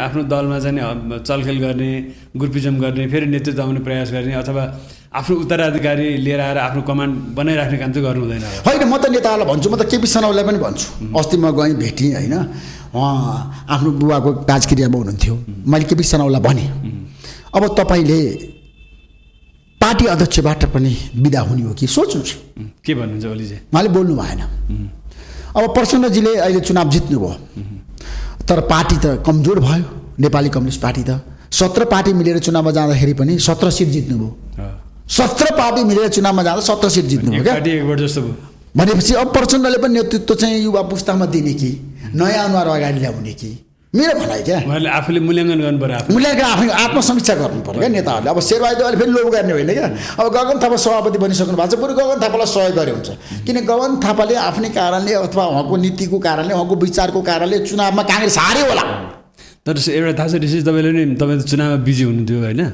हामीले एउटा पर्यवेक्षण गरेर हेर्दाखेरि चाहिँ गगनजीको नेतृत्वमा चुनावमा गयो नेपाली काङ्ग्रेस तर अब विशेष महाधिवेशनको परिणाम त आयो नि त सबैले मान्नै पर्ने भन्ने विधानले नै मान्यो होइन तर शेरबहादुरजी त एक शब्द पनि बोल्नु भएन नि शेरबहादुर देउवाले त गगन थापालाई सहयोग गरेर बरु आफै डल्लेधुराबाट छ नि गएर आफ्नो उम्मेदवार छ नि नैनसिंह महरलाई चुनाव जिताउन लाउनु पर्थ्यो नि त उहाँ उहाँको क्षेत्र त हार्यो आफ्नै क्षेत्रमा उहाँ डल्लेधुरामा राष्ट्रिय देउवाले जित्यो होइन शेरबहादुर देउवाले 7 पटक चुनाव जिताएर ठाउँ हो नि त हो त होइन तर त लुज गर्नु त्यसैले गर्दा शेरबहादुर देउवाले पनि पदको लोभ अब गर्नु हुँदैन भन्छ है म नभएपछि अर्को उहाँको योगदान थियो होला प्रजातन्त्र ल्याउनको लागि म नभएपछि अरू हुनु हुँदैन भन्ने मान्यता त्यो गलत हो होइन मैले हारेपछि अब म नभएपछि म नेतृत्व नभएपछि चाहिँ अरू कसैलाई सहयोग नगर्ने असहयोग गर्ने जुन सोच र चिन्तनबाट मुक्ति पाउनुपर्छ उनीहरूले अब त्यसबाट टाढा रहनु पर्यो क्या तपाईँ चाहिँ जुन यो आफ्नो निर्वाचन क्षेत्रको अनुभव सुनाउनुभयो नेताहरूको पनि मूल्याङ्कन गर्नुभयो होइन अब यो नयाँ जुन बालिन शाहजीको नेतृत्वमा सरकार बन्नेवाला छ अब त्यसमा अरू कुनै विकल्प त नहोला पक्कै पनि होइन उहाँले सरकार कसरी चलाउनु होला जस्तो लाग्छ तपाईँलाई यसो हेर्दाखेरि अब बालिन शाह एउटा अनुमान हामी अब तथ्याङ्कमा त केही भन्न सक्दैनौँ बारेमा मान्छेहरूको अहिले छ नि धेरै टिका टिप्पणी सकारात्मक पनि छ किनभने बालिन शाह काठमाडौँ महानगरपालिकाको मेयर 3.5 वर्ष काम गरेको व्यक्ति राजनीतिमा उहाँले चमत्कारै गरे हो किनभने 3.5 वर्ष काठमाडौँको मेयर भएर काम गरेर राष्ट्रिय जनता पार्टीमा गएर केपी शर्मा ओलीसँग प्रतिस्पर्धा गरेर चुनाव जितेर अब देशको प्रधानमन्त्री बन्दै हुनुहुन्छ अत्याधिक मत पाएर सबैभन्दा यङ लिडर होइन युवा लिडर भन्छु म त होइन त्यसैले गर्दाखेरि अब उहाँ डाइनामिक मान्छे पनि हो बहुआयामिक क्षमता भएको मान्छे पनि हो होइन प्रतिभाको धनी हो बहुआयामिक प्रतिभाको धनी पनि हो उहाँ किनभने उहाँसँग मैले कुरा गर्दाखेरि कम बोल्ने तर एक्सन ओरिएन्टेड लिडर चाहिँ हो बालिन शाह मैले आज तारिफ गरेँ अब मान्छेहरूले के भन्छ थाहा छैन किनभनेदेखि मैले चिनेको बालिन शाह किनभने मैले भेटेको बालिन शाह राम्रो कुरो त गर्नु पाएँ राम्रो कुरा किनभने त्यसैले गर्दा बालिन शाहले प्रधानमन्त्री भएपछि केही गर्नुपर्छ भन्छु म अब उहाँले गर्नुहुन्छ होला मलाई विश्वास छ गर्नु पनि पर्छ जस्तो बालिन शाहले 5-6वटा काम गर्नुपर्छ तपाईँको कार्यक्रम मार्फत बुदागत म भन्न चाहन्छु 13 गते प्रधानमन्त्री बन्दै हुन्छ नेपालको इतिहासमा बिपी कोइराला पछि शक्तिशाली प्रधानमन्त्री शक्तिशाली 15 सालमा जसरी बिपी कोइराला 2 मत ल्याएर प्रधानमन्त्री बन्नुभयो त्यसपछि बालिन शाह नै हो एउटै पार्टीको एकल पार्टीको 2 मतको सरकार काङ्ग्रेसको चाहिँ 2 नै थियो यो चाहिँ नजिक छ करिब 2 नै भनौँ न अब 122 सिट भने 2 सिट नपुग्यो त्यसैले गर्दाखेरि मेरो प्रश्न कहाँनिर भन्दाखेरि बालिन शाहले पहिलो काम के गर्नुपर्छ भने सुशासनको लागि काम गर्नु पर्यो हाम्रो देशको जनताहरूले अहिलेसम्म सुशासन पाएनन् व्यापक रूपमा ब्युरोक्रेसीमा सुधार गर्नुपर्छ सुधार व्यापक रूपमा ड्रास्टिक चेन्ज गर्नुपर्छ। किन ब्युरोक्रेसी र दलहरूको बिचमा सम्बन्ध छ नि, व्यक्तिगत स्वार्थमा चाहिँ मिल्यो, कमाउने कुरामा मिल्यो, देश बनाउने कुरा मिलेको छैन है। कमाउने कुरा चाहिँ मिल्यो, कमाउने कुरा मिलेको छ। हेर्नुहोस्, म आज तपाईँको कार्यक्रम मार्फत एकदम स्पष्ट बोल्न चाहन्छु, कतिपय राम्रा असल ब्युरोक्रेट्सहरू पनि छन् देशमा, नभएको होइन। मुख्य सचिव भएर काम गरेका इमान्दार मान्छेहरू पनि छन् होइन, सचिवहरू पनि इमान्दार छन् धेरै। तर हाम्रो देशमा भ्रष्टाचारको जालो चाहिँ कर्मचारी तन्त्रले भ्रष्टाचार गर्न नेताहरूलाई सिकाए भन्छु म। यदि नेताहरूले भ्रष्टाचारको छ नि जुन किसिमको फाइलहरू लिएर आउँदा, कमिसनका फाइलहरू लिएर आउँदा, यो फाइल अगाडि नबढाउँ, यो फाइल रोकौँ, यसमा चाहिँ देशलाई हित छैन, फाइदा छैन भनेर यदि कुनै ब्युरोक्रेट्स अड्दिएको भए नेताले गलत काम गर्न सक्दैन, आँट गर्दैन। किन नेताहरूसँग कर्मचारी मिले क्या, मिल्नु मात्र भयो क्या देशमा भ्रष्टाचार गर्नको लागि। अहिले प्रधानमन्त्री सुशीला कार्कीले यो कुरो भन्नुभयो नि, उहाँले त ताजा अनुभव सुनाउनु भयो होइन। सुशीला कार्कीले ताजा अनुभव सुनाउनु भयो। सुशीला कार्कीलाई म धन्यवाद दिन चाहन्छु, उहाँले चुनाव पनि गराउनु भयो होइन, सङ्कटको बेलामा प्रधानमन्त्री बन्नुभयो। तर जहाँ जाँदै उहाँले पनि राम्रो निर्णय त गर्नु भएन नि त। त्यो निर्णयको त एउटा पक्ष हो। मैले भने तपाईँले भने जस्तो ब्युरोक्रेट्सकै कुरा गरेँ मैले, खास गरी तपाईँलाई मैले कुरोको चुर हो क्या। किनभने हामीले सिंहदरबारलाई हेर्नुपर्छ। गिरिजाप्रसाद कोइरालाले पनि त्यतिखेर पहिलोपल्ट प्रधानमन्त्री बन्दाखेरि कर्मचारीसँग कुरा मिलेन आएको, उहाँले 6 जना सचिवलाई हटाउनु भयो। त्यसपछि कर्मचारी आन्दोलन सुरु भयो, गिरिजाप्रसाद कोइरालालाई नै कमजोर बनाए। इतिहास साक्षी छ नि त, अदालतले पुनर्स्थापना गरिदियो। त्यसैले गर्दाखेरि ब्युरोक्रेसीको कुरा गर्दा, ब्युरोक्रेट्सहरूको कुरा गर्दा, प्रशासकहरूको कुरा गर्दाखेरि हामीले नेपालको प्रशासकहरूलाई प्रधानमन्त्रीहरूले राम्रोसँग काम लगाउन पनि सकेनन्, व्यवस्थापन गर्न पनि सकेन, कर्मचारीसँग मिलेर काम गर्न पनि सकेनन्। मिलो म त केमा भन्दै कमाउने कुरामा, भ्रष्टाचारमा, कमिसनमा क्या ठुल्ठुलो परियोजनामा छ नि। पार्टीहरूले तपाईँको चाहिँ नि अर्को उपद्रव पनि गरे नि त, कर्मचारीहरूलाई पोलिटिकल विङ्स जस्तो बनाएर सङ्गठनहरू बनाए, कर्मचारी सङ्घ, कर्मचारी सङ्गठन। अनि त्यहाँ त दलको प्रतिस्पर्धामा त कर्मचारी नै उत्रे नि त होइन। त्यो एउटा कमजोरी। सुशासनको कुरा गर्दा, सुशासन कुरा मैले बाल्ने सालले, किनभने त्यसैले कर्मचारी तन्त्रलाई कसरी उहाँले सुधार्न सक्नुहुन्छ, कसरी काम लिन सक्नुहुन्छ। किनभने कर्मचारी तन्त्रमा एउटा सुशासन भयो, सुशासन, दोस्रो भ्रष्टाचार अन्त्य। किनभने अब भ्रष्टाचारको अन्त्यमा सुशासन नै पर्ला, तर पहिलो सुशासन, दोस्रो भ्रष्टाचार अन्त्य। सुशासनमा डेलिभरीको कुरा पनि आउँछ होइन। जनताले अब नागरिकता तुरुन्त पाउनु पर्यो, बनाउनको लागि कुनै समस्या नहोस्, नागरिकता नपाएका मान्छेहरू धेरै छन्। सुशासनमा धेरै सेवा प्रवाह एकदम प्रभावकारी हुन पर्यो। 10 बजे कर्मचारीहरू त्यहाँ पुग्नु पर्यो, मान्छेहरूको तुरुन्त काम गरिदिनु पर्यो होइन। त्यहाँ घुस चाहिँ बन्द हुनु पर्यो। तपाईँलाई थाहा छ रौतर 4मा मान्छेहरू हुन्छन्, मालपोतमा गयो भने तपाईँले 5,000 3,500 घुस नखाइकन कुनै कामै हुँदैन, फाइलै अगाडि बढ्दैन मालपोतमा। त्यस्तो भ्रष्टाचार अहिले भइरहेछ, कमिसनको कुरा भइरहेछ। मलाई त्यहाँ धेरै मान्छेले भने नाभिमा त्यस्तै भइरहेछ, किन हरेक सरकारी कार्यालय भ्रष्टाचार भइरहेछ। त्यसैले गर्दाखेरि दोस्रो भ्रष्टाचार अन्त्य। किन भन्दाखेरि वडादेखि केन्द्रसम्म, वडा अध्यक्षदेखि वडा सदस्यदेखि सिंहदरबारमा बसेको प्रधानमन्त्रीसम्मको सम्पत्ति भएर छानबिन गर्नु पर्यो। त्यसको लागि उच्च स्तरीय न्यायिक छानबिन आयोग बनाउनु पर्यो र सर्वोच्च अदालतको पूर्व प्रधान न्यायाधीशकै नेतृत्वमा अथवा एकजना इमान्दार न्यायाधीशको नेतृत्वमा आयोग बनाएर 46 साल यता हाम्रा देशका हरेक तल तबका बसेको मान्छे, म पोलिटिसियन मात्र भनेको छैन है, पोलिटिसियन मात्र भनिराखेको छैन है, सबै चाहिँ पावरमा बसेका, सरकारको चाहिँ नीति निर्माणमा निर्णयमा बसेकाहरूको सबैको सम्पत्ति छानबिन गरौँ। नेपाल प्रहरी पर्ला, सशस्त्र प्रहरी पर्ला होइन, अथवा विभिन्न निकायहरू पर्ला, सरकारी निकायहरू पर्ला होइन। अब तपाईँको चाहिँ कर्मचारीहरू पर्ला, विभिन्न सरकारी चाहिँ नि अब सङ्घ संस्थामा जाहिर खानेहरू पर्ला, जिएम बन्नेहरू पर्ला, अध्यक्ष बन्नेहरू पर्ला, लाभको पदमा बस्नेहरू सबैको सम्पत्ति छानबिन गरौँ र अकुश सम्पत्ति कमाउनेहरूको राष्ट्रियकरण गरौँ र भ्रष्टाचार गरेकाहरूलाई कारबाही गरौँ कानुन सम्बद्ध रूपमा। फेरि हाम्रो देशमा विधिको शासन, कानुन राज्य, लोकतन्त्रको मूल्य र मान्यता हुन्छ।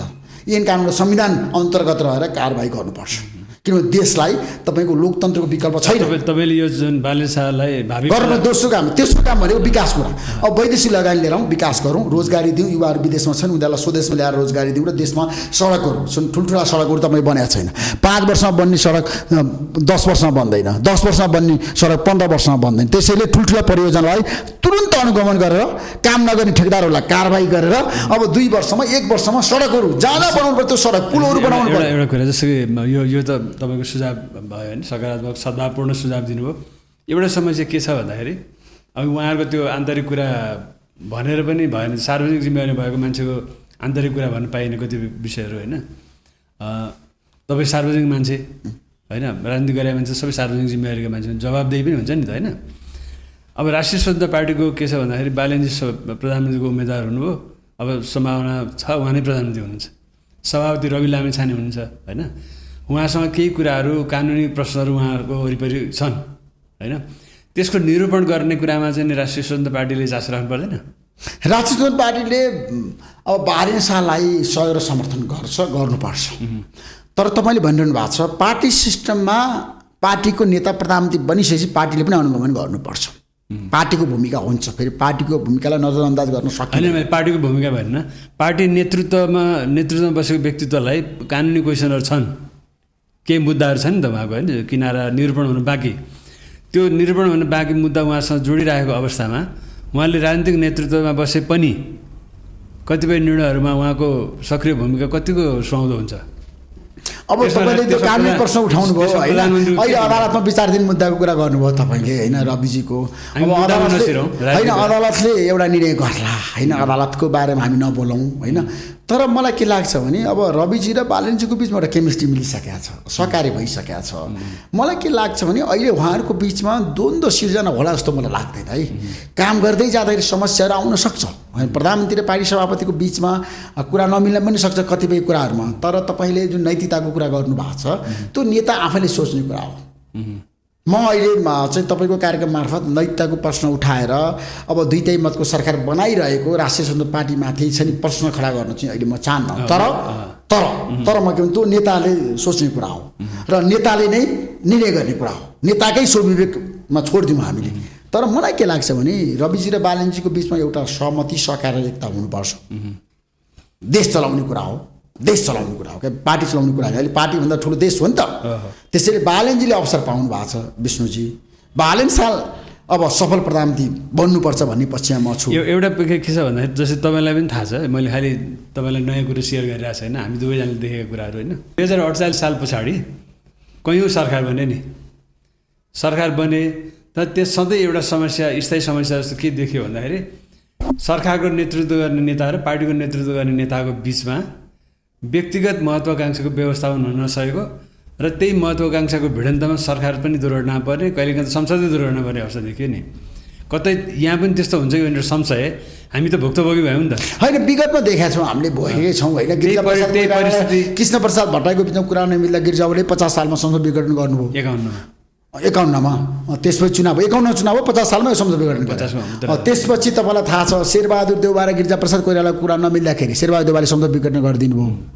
प्रचण्ड र केपी शर्मा ओलीको बिचमा कुरा नमिल्दा केपी शर्मा ओलीले संसद विघटन गरिदिनु भयो होइन। हाम्रो चाहिँ अनुभवले नै देखाइसकेको छ नि त होइन। त मैले यही ब्याकग्राउन्डमा चर्चा गरेको कारण के भने आखिर उहाँहरू पनि यही जमिन यही परिवेशमा हुर्केका नेताहरू हुनुहुन्छ। उमेरले नयाँ हुनु होला, ब्याकग्राउन्ड फरक होला, तर त्यो महत्त्वाकांक्षा त व्यक्तिगत हुन्छ नि त होइन। हिजो अस्ति आएको नयाँ मान्छे प्रधानमन्त्री हुने, मैले बनाएको पार्टी भन्ने एउटा अहमभित्र पलाइको रविजीसँग भने र त्यसको व्यवस्थापन हुन सकेन, दुर्घटना त अवश्य भावी छ नि। त्यस्तो नहोस् होइन, त्यस्तो नहोस्। र अहिले त्यो हामीले कुरा सोच्नु पनि हुँदैन भन्छु म, किनभने उहाँहरूले सुझबुझ देखाएर काम गर्नु। किन चर्चा गरेको भन्दाखेरि हामी दुवैजना सञ्चार होइन, हामीले देखेका छौँ, भोगेका छौँ होइन। त उहाँहरू दुवै अब जस्तै रविजी पनि सञ्चारकर्ममा लामो समय काम गरेर मान्छे, बालेनजी एउटा देशको राजधानी महानगरको नेतृत्व गरेर व्यक्तित्व होइन। उहाँहरूले सबै कुरो हामीले भनेको कुरो नबुझेको छैन। त यो चर्चा हामीले किन गरेको तपाईँसँग मैले किन जिज्ञासा आएको भन्दाखेरि उहाँहरूलाई त्यो प्रवृत्तिले प्रभावित नपारोस्, होइन प्रभाव नपारोस्। त्यो किसिमको हामीले अहिले प्रश्न उठाउने बेला पनि छैन भन्छु म चाहिँ। किनभने अहिले सरकार बन्दैछ, अब बन्ने सरकारलाई पूर्ण सहयोग र समर्थन गर्नुपर्छ। 5 वर्ष यो सरकारलाई चलाउनुपर्छ। किन अहिलेसम्म विष्णुजी हाम्रो नेपालको राजनीति इतिहासमा 7 साल यता कुनै पनि प्रधानमन्त्रीले 5 वर्ष काम गर्न पाएको छैन। बालेन शाहले चाहिँ 5 वर्षै काम गरोस् भन्ने मेरो चाहना छ। अब सरकारको बारेमा हामी पछि पनि कुरा गरौँला। म अब अलिकति ऋषिजीकै बारेमा केही जिज्ञासाहरू, तपाईँले मलाई भन्दा पनि अब तपाईँका त धेरै पाठक, धेरै दर्शक, अब त मतदाता पनि होइन। त उहाँहरूलाई केही तपाईँले चाहिँ मेरो जिज्ञासा मार्फत केही भनिदिनुहोस् भन्ने मेरो चाहिँ। अब ऋषि धमाला सञ्चारकर्मी कि राजनीतिज्ञ? अब ऋषि धमाला राजनीतिकर्मी, किनभने सञ्चार जगतमा मैले 35 वर्ष काम गरेँ, तपाईँहरू जस्तो मित्र कमाएँ होइन। अब मैले राजनीतिमा गइसकेपछि फेरि सञ्चारकर्मी भएर रिपोर्टिङ गरेर सडकमै गएर आज हाम्रो देशको सडकहरू बनेन, पिच भएन भनेर मैले जसरी रिपोर्टिङ गरेर फिल्डमा रिपोर्टिङ गरेँ, धेरै रिपोर्टिङहरू मैले फिल्डमा गरेँ। तपाईँलाई थाहा छ 62-63 सालको जनआन्दोलन हामी सँगै काम गरेको मान्छे हौँ होइन। रिपोर्टर्स क्लबमा नेताहरू गएर बोल्न डराउँथे, त्यस्तो बेला हामीले कार्यक्रम गरेका थियौँ। नरहरि आचार्यले चाहिँ सडकमै साक्षात्कारमा आएर होइन आफ्नो कुरा राखेको मान्छे हो नि त। म घरभित्र जान्न, यदि सडकमा बोल्ने हो भने म बोल्छु भने नरहरि आचार्यलाई म अहिले पनि एकदम धेरै हृदयदेखि नै सम्मान गर्न चाहन्छु क्या। उहाँ एकदम दूरदर्शी नेता हो। उहाँले भन्नुभयो म यो देशमा निरङ्कुशता विरुद्धको आन्दोलनमा छु, तर म कोठाभित्र बोल्दिनँ। कर्फ्यू लागेको छ, सडकमै आन्दोलन गरिराख्नु भएको थियो उहाँले, सडकमै मैले बहस गरेँ मान्छे होइन। त्यसरी त्यस्तो किसिमको जोखिम पत्रकारिता गरेर आएको मान्छे म। नेपाली पत्रकारितामा मैले धेरै चुनौतीहरू सामना गरेको छु विष्णुजी। तर अब म फेरि पत्रकारितामा फर्केर, रिपोर्टिङमा फर्केर अब जनता जान्न चाहन्छन् कार्यक्रमको प्रेजेन्टर भएर भन्दा पनि म पत्रकारिता गर्न अहिले नै छ नि अब फेरि पनि हतारिएको छैन। भनेको पत्रकारिता छोडिहाल्न हतार छैन होइन। मैले अब पत्रकारिता अहिले पूर्ण विराम लगाएको छु, किनभने मैले पत्रकारिता छोडेर म राजनीतिमा गएँ। तर अब फेरि एउटा प्रश्न के उठाएको छ, ऋषि धमालले पत्रकारिता नगर्ने हो भने तपाईँको आफ्नो पहिचान के त भनेर भन्ने मान्छेहरू पनि छन् मलाई। धेरै मान्छेले भनेका छन् तपाईँको पहिचान भनेको त पत्रकारिता नै हो ऋषिजी। तपाईँलाई हामीले चिनेको जानेको मानेको मान्छे भनेको ऋषि धमाला भनेको चाहिँ पत्रकारिताको माध्यमबाट हो। बिहान रेडियोमा नेपाली बस चलाउने ऋषि धमाला, अब लाखौँ जनताले बिहान सुन्ने ऋषि धमाला, खोइ अहिले ऋषि धमाला। बेलुका 8 बजी जनता जान्न चाहन्छन् कार्यक्रममा सबैले घरमा टेलिभिजन खोलेर अब ऋषि धमाला आउँदैछ, आज के लिएर आउँदैछ, को मान्छे लिएर आउँदैछ भनेर बसेको हामी त्यो ऋषि धमाला खोजिरहेछौँ। त्यो ऋषि धमाला अहिले हामीले देख्दैनौँ। धेरैको म्यासेज छ क्या, मलाई पठाउँछन्, म्यासेज पठाउँछन्, फोन गर्छन् होइन, उनीहरूले छ। अनि दोस्रो कुरा अब मैले के निर्णय गरेको छु भने म जनता जान्न चाहन्छ कार्यक्रममा नेपाली बसमा फर्कन्न भनिसकेको छु। मैले एउटा निर्णय घोषणा गरिसकेको छु। जनताले भनेको छन् एकपल्ट तपाईँहरूले चाहिँ आफ्नो टिमसँग छलफल गरेर, तपाईँहरू भनेको छ तपाईँहरूको टिमसँग सल्लाह गरेर तपाईँ आउने हो कि तपाईँले छलफल गर्नुहोस् भनेर पनि जनताले भनेका छन्। तर मैले जनतालाई के भनेको छु भने म आएँ भने फरक ढङ्गले आउँछु पत्रकारितामा। जस्तो आज तपाईँ कस्तो फरक ढङ्ग? होइन, फरक ढङ्ग भनेको त्यसको नयाँ चाहिँ कार्यक्रमको छ नि, अब कन्टेन्टको विषयवस्तु कुरा गर्न चाहन्छु। जस्तो सामाजिक एजेन्डा, सामाजिक एजेन्डा उठान गर्ने, सडकबाट उठान गर्ने।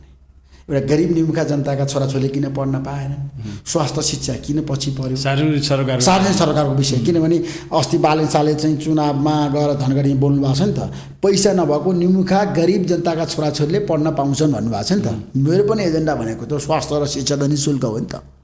मैले भनेको छु रौतरवासीलाई स्वास्थ्य र शिक्षा निःशुल्कै गरेर छाड्छु। अब अहिले बालन शाहको नेतृत्व सरकारले स्वास्थ्य र शिक्षालाई निःशुल्क गर्नै पर्छ, मेरो एजेन्डा हो। सुन्नुहोस् है स्पष्ट रूपमा। त्यसैले अब मेरो पत्रकारिता भनेको सामाजिक एजेन्डाको उठानबाट हुन्छ। सामाजिक एजेन्डा, राजनीतिक एजेन्डा होइन, समाज बदल्ने सामाजिक एजेन्डा। आफ्नो टेलिभिजनमा अथवा रिपोर्टर्स क्लब जसलाई तपाईँले हुर्काउनु यहाँसम्म ल्याउनु भयो होइन, त्यही प्लेटफर्ममा फर्केर चाहिँ तपाईँको सञ्चारकर्मीको रूपमा चाहिँ काम गर्नु अब। अब रिपोर्टर्स क्लब पनि अब वार्षिक उत्सव आउँदैछ, तपाईँलाई थाहा छ। रिपोर्टर्स क्लब अब अहिले 29औँ वर्षमा प्रवेश गर्दैछ, चैत्र 17 गते। रिपोर्टर्स क्लब नेपालको स्थापना हुँदाखेरि तपाईँहरू पनि हुनुहुन्थ्यो। तपाईँहरू जस्तो सबै साथीहरूको सहयोग थियो त्यतिखेर। नारायण बागले, तपाईँ होइन, गुणराज लुइटेल, धेरै राजेश मिश्र, रमेश केसी जस्तो हाम्रो एउटा साथीहरू, कुसुम भट्टाई लगायत धेरै साथीहरू, नवराज पोखरेल लगायत, महाप्रसाद लामिछाने, उहाँहरूलाई पनि सम्झन चाहन्छु क्या। एउटा टिम थियो नि त हाम्रो होइन, ठुलो टिम थियो। सरसिंह भण्डारी लगायत सबै साथीहरू मिलेर, सबै रिपोर्टरहरू मिलेर रिपोर्टर्स क्लब खोलेको होइन। धेरै साथीहरू जस्तो अब कसमस विश्वकर्मा, सबै साथीहरू, रमिता लिम्बू, सबैको एउटा सहयोग र समर्थन थियो त्यतिखेर होइन रिपोर्टर्स क्लब स्थापना गर्दाखेरि। अब त्यो रिपोर्टर्स क्लबको वार्षिक उत्सव 17 गते हामी मनाउँदैछौँ। त्यतिखेर मैले के गर्ने होइन, अब रिपोर्टर्स क्लबको ठुलो योगदान छ नेपाली पत्रकार। त्यतिखेर ऋषि धमाला रिपोर्टर्स क्लबको अध्यक्ष भएर उपस्थित हुने नहुने भन्ने बारे पनि निर्णय गरेको छैन। निर्णय गरेको छैन मैले होइन, तपाईँलाई स्पष्ट कुरा भन्छु। त्यसैले गर्दाखेरि मैले अहिले प्रेजेन्टर चाहिँ म छैन, जनता जान्न चाहन्छन् कार्यक्रमको पनि अब मैले कार्यक्रम चलाएको छैन, नेपाली बसको पनि म सञ्चालक छैन। तर अब मिडियाहरूको नेतृत्व मैले गरिराखेको छु। प्राइम टाइम टेलिभिजनको व्यवस्थापनको नेतृत्व मैले गरिरहेको छु, प्राइम टाइम टेलिभिजनको, नेपाली रेडियोको होइन, reportersnepal.com को। त्यसैले तपाईँले भन्नुभयो मेरो पत्रकारिताको जुन 35 वर्षको यात्रा मैले अहिले पुनः विराम लगाएको छु। आजको दिन पूर्ण विरामै लगाएको छु, स्पष्ट कुरा भन्नुपर्छ। पूर्ण विराम लगाएपछि त पूर्ण विराम हटाउनु मिल्दैन, अर्को लाइन सुरु हुन्छ एकदम। त्यही भएर होइन, कतिपयले भने कि विराम मात्रै हो कि पूर्ण विराम भनेर पनि सोधेँ होइन। विराम लगाए जस्तो लाग्यो होइन, त्यसरी पूर्ण विरामै लगाएको छु होइन। त्यसैले गर्दाखेरि अब मैले के गर्ने भन्ने बारेमा साथीहरूको सुझाव चाहिँ छ। तर म एउटा जस्तै ऋषिजी मलाई जिज्ञासा, यसले तपाईँले अन्यथा ठान्नुहुन्न भनेर, यो एउटा क्षेत्रमा एउटा कारणले एउटा प्रेजेन्टेसनले आफ्नो व्यक्तित्वको प्रभावले नाम कमाइन्छ होइन। ऋषि धमालाले सञ्चारकर्म सुरु गरेदेखि आजको दिनसम्म जे लडाइँ सङ्घर्ष गर्नुभएको छ प्रत्यक्षदेखि म पनि हो, धेरै मान्छे, हजारौँ लाखौँ मान्छेले देखाएको छ। तपाईँले चाहिँ नि पटक पटक अन्तर्वार्ता नलिएको नेता बाँकी कोही छैनन् होला है। तपाईँले गिरिजाप्रसादलाई चाहिँ कोइरालालाई रिपोर्टरसम्म ल्याउन सक्नु भएन, बाँकी सबैजना आउनु होइन। गिरिजाप्रसाद कोइराला आउनुभयो तर बाहिर आउनु, होटेलमा आउनु, क्लबमा आउनु भएन होइन, होटेलमा आउनु, त्यो त अर्कै प्रोग्राममा आउनुभयो। रिपोर्टर्स क्लब कार्यक्रम वार्षिक उत्सवमा धेरै पटक आउनु। यी सबै कुरा थाहा छ मलाई। यो एउटा क्षेत्रमा नाम कमाएको मान्छे सबै ठाउँमा फिट हुन्छ भन्ने भ्रम छ हाम्रा नेताहरूमा, अरू कसैलाई, अथवा तपाईँ पनि त्यो भ्रमबाट प्रभावित हुनुभयो?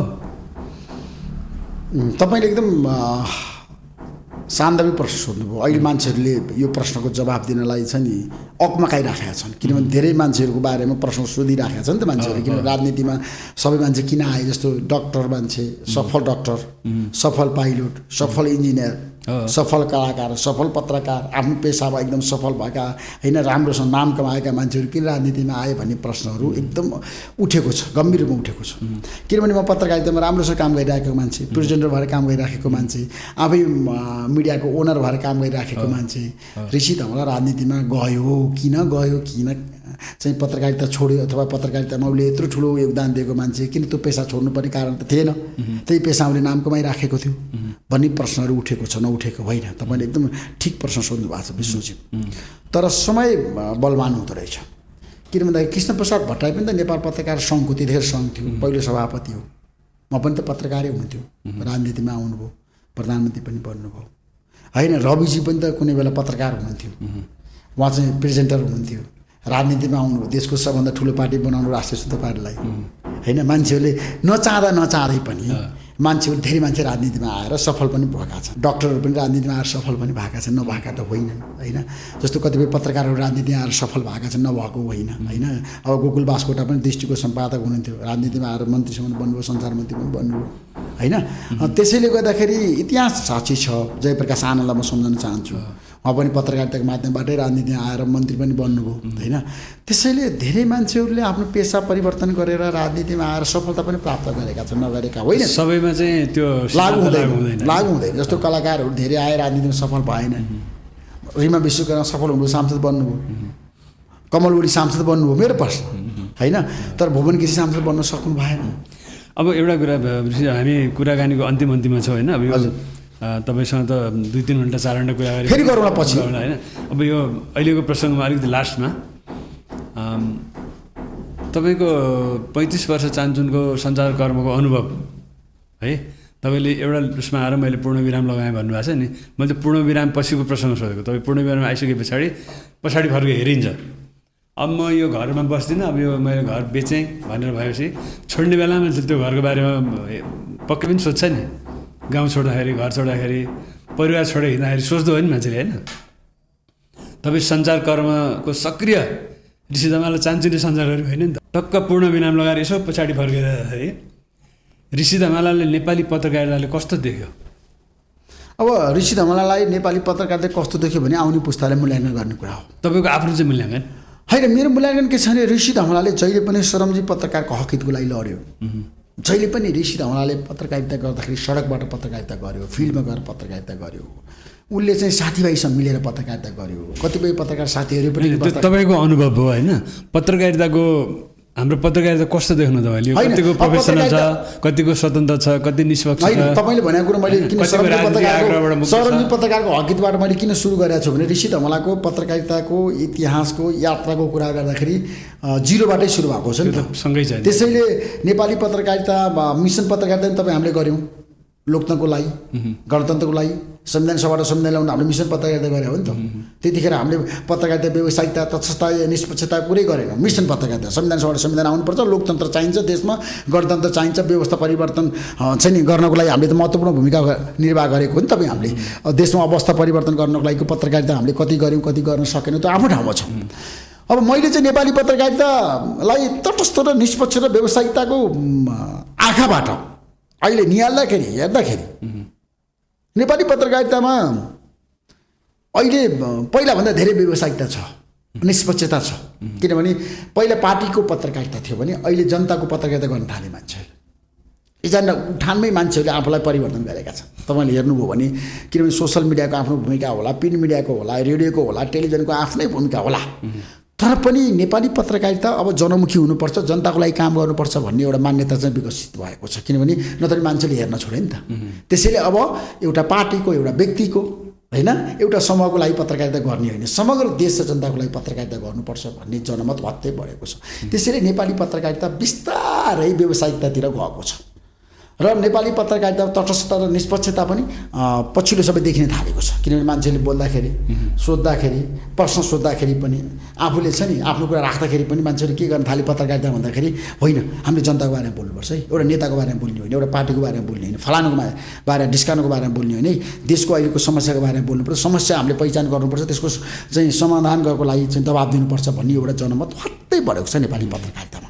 त्यसैले गर्दाखेरि मेरो आँखाले देखेको पत्रकारिता, मैले भोगेको पत्रकारिता, मैले पहिला मिसन पत्रकारिता पनि गरेँ प्रजातन्त्रको लागि 40 सालदेखि अहिलेसम्म, 62-63 सालको जनआन्दोलनसम्म आइपुग्दा, संविधान सभा संविधान ल्याउँदा 72 सालको असोज 3 गतेसम्म आइपुग्दा मैले मिसन पत्रकारिता गरेको हो देशको परिवर्तनको लागि। तर अहिले म आफै व्यवसायिक पत्रकारितामा छु। म पत्रकारितालाई व्यवसायिकतामा लानुपर्छ भन्छु। म मेरो टेलिभिजनमा, रेडियोमा अथवा हरेक मिडियामा चाहिँ काम गर्ने साथीहरूलाई पनि म भन्छु अब पत्रकारिता हामी तटस्थ हुनुपर्छ, निष्पक्ष हुनुपर्छ, व्यवसायिकताकै रूपमा जानुपर्छ भन्ने मान्यतामा म अडिग छु है विष्णुजी। आज मैले एकदम खुलस्त भन्न चाहन्छु किनभने मैले नेपालका हरेक मान्छेसँग काम गरेँ, हरेक विधामा काम गरेँ। मैले काम नगरेको विधै छैन नेपाली पत्रकारितामा होइन।